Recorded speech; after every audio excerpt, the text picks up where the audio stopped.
Do you have PCOS and you're struggling with your skin? Maybe you have acne and your skin is very, very inflamed?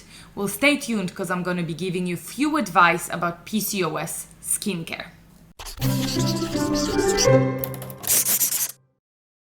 Now, if you haven't seen my videos about acne with PCOS, make sure you check it right here because I'm going through a little bit more in depth about the therapies that can actually be prescribed for your PCOS acne. Now, very important thing to talk about before I start going through the tips about PCOS skincare is that if you have acne having your PCOS, it means that this is a hormonal acne, which is usually caused with high androgen levels in our bodies. So no amount of creams or therapies that you're gonna be putting topically on your skin is gonna actually solve the issue. However, while you're working on your skin internally, there are some things that can help your skin a little bit or at least won't aggravate it even further. So those are the things we're gonna go through today. As you can see, I'm in a little bit different setup because I want to speak to you a little bit more private, let's say. I have tried probably 1,000 creams and I have probably spent I don't know how much money on topical treatments for PCOS acne. So I'm gonna go through few things that I think make it a little bit better. So tip number 1, do not overdo it. Now the thing that happens when we have acne, especially that very often we have this deep like cystic acne and very painful pimples, is that we are trying to clean our skin too much. So we are using something that is going to strip the skin of oils, because very often, of course, we have overproduction of oils with acne as well, and we're using very, very harsh cleansers. Now what you want to do, which is a little bit counterintuitive, is actually avoid those super harsh cleansers. So what do you want to choose instead? You will want to choose something that doesn't contain any sulfates and doesn't contain any sort of stripping agents, even for your toners and stuff like that, for example, alcohol. So what I would recommend, and you will be able to find that also in the link in the description, is something called Cetaphil.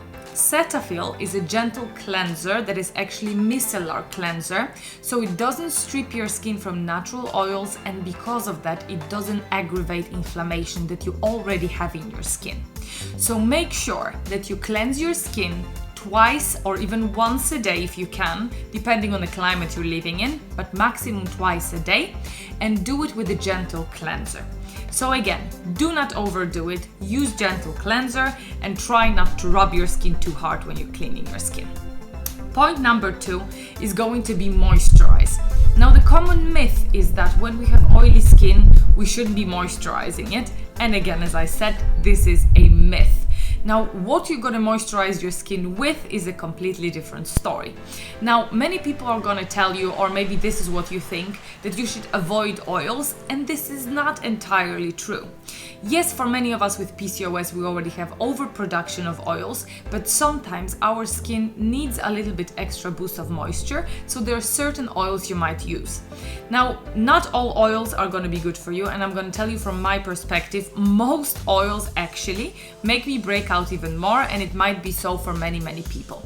Now, depending on the ratio of linoleic and oleic acid, which you can search for by yourself as well, some oils are going to be better for acne-prone skin and some worse. So I would recommend definitely trying jojoba oil or jojoba oil, I will put the name right here, or rosehip oil, and not use it every day. Oils you should use probably as a boost if your skin is still very, very dry, maybe 2-3 times a week. And again, depending on which climate you're living in or which season you are in, you might want to use it more or less rare. But for everyday day and night hydration, you should use something that is a little bit more hydrating and not oily, if you know what I mean. So make sure that you are avoiding few ingredients in your face creams. So those ingredients should be paraffins. So paraffin, something that's called paraffinum liquidum, or mineral oil. It's actually derivative of petrol. So this is basically Vaseline that is in liquid form that can clog your pores very easy. So you're going to want to avoid that.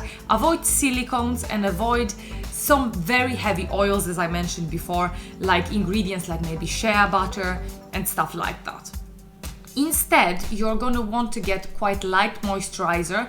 Very often gel kind of moisturizers are very good for our skin and for acne prone skin. And you might also want to find something that, for example, will have some active ingredients with it. So something like salicylic acid as well. But good moisturizing factors that you might want to consider is, for example, hyaluronic acid or squalane. There are also other ingredients that are going to be very good for your skin, like peptides and so on, which can be included in that. Now, I will link also right here the cream that I highly recommend, and this is the cream from The Ordinary. It's not very expensive and it's very good for sensitive skin. It's not overly perfumed, because again, if we have acne, we have actually inflammation with our skin, so we do not want to irritate it. So again, we'll link that in here and down below, so you can check it out and you can buy it for yourself if you choose to. Now, point number 3 is going to be to exfoliate. Now again, it will depend on the state your skin is in. If you have a lot of maybe red bumpy little spots, you might want to exfoliate quite often, regularly, not too often of course, but if you have very, very painful cysts that are also almost warm to the touch and they're very tight, you might want to do it a little bit more rare, or maybe do it just in the certain areas of your face. Now, when it comes to exfoliating, never use the scrubs. So don't use this, plastic little bubbly scrubs that you can buy with, typical most known brands. Instead, use chemical peels, because they will not actually do micro wounds on your skin. They will melt the top layer of your skin and allow your pores to unclog a little bit without actually hurting your skin even further. And again, the one that I am using and I am recommending is the peeling from The Ordinary, and it has a mixture of AHA and BHA acids. Now, there are of course other stuff that you might want to try. I also like products with salicylic acid, as I said before, for the daytime, because I can use it out in the sun. The other more harsh acids shouldn't really be used if you are going to be going out to sunbathe. However, you might also want to look into like glycolic acid and other acids to actually use as your natural, or sometimes called enzymatic, peel. Now, another point is consider using retinoids. Now, depending on the country that you are in, some retinoids are over the counter, some are, prescribed by a doctor. Now, what I found the great help with, it's something called Differin, and so I'm going to put it right here, and the substance as well, it's called Adapalene. And this is a topical retinoid that I have been using for 18 years now of my life. I always have it with me. I use it on and off, again, depending on the season. But it will not fix maybe your cystic acne. But what it does, especially if you have a little bumps on your forehead, or maybe you have a little clogged pores, it helps opening them up a little bit. My skin is very prone to have those little tiny white bumps on the forehead, so that helps me a lot to keep it in check. Also, retinoids are very good for aging, but as well they kill inflammation a little bit. So they help you, they work anti-inflammatory basically on the blemishes that you might already have. So Differin is one of them. I have tried different ones, but with the different ones I actually noticed that they have irritated my skin more, with giving less results. So you might want to give it a try, a few of them, and make sure you're also progressing very, very slowly with retinoids. And if you want me to make a separate video about retinoids, let me know in the comments below as well. And the last but not least, which is not completely skincare, but I have to mention it in this video. As I told you before, PCOS acne is a hormonal acne, and it's very often caused by high androgens in the body. Now, it can be stress androgens, so if you notice that you are getting more blemishes when you're stressed, that can really be a thing, but it can also be a sign of high testosterone. And high testosterone sometimes is connected with insulin resistance. So because of that, quitting sugar and quitting processed carbs, as well as eating anti-inflammatory diet, can help your acne tremendously. So when we're talking about anti-inflammatory diet, as I said, is quitting carbs, especially processed carbs. A ketogenic diet works best for me because I have very resilient skin.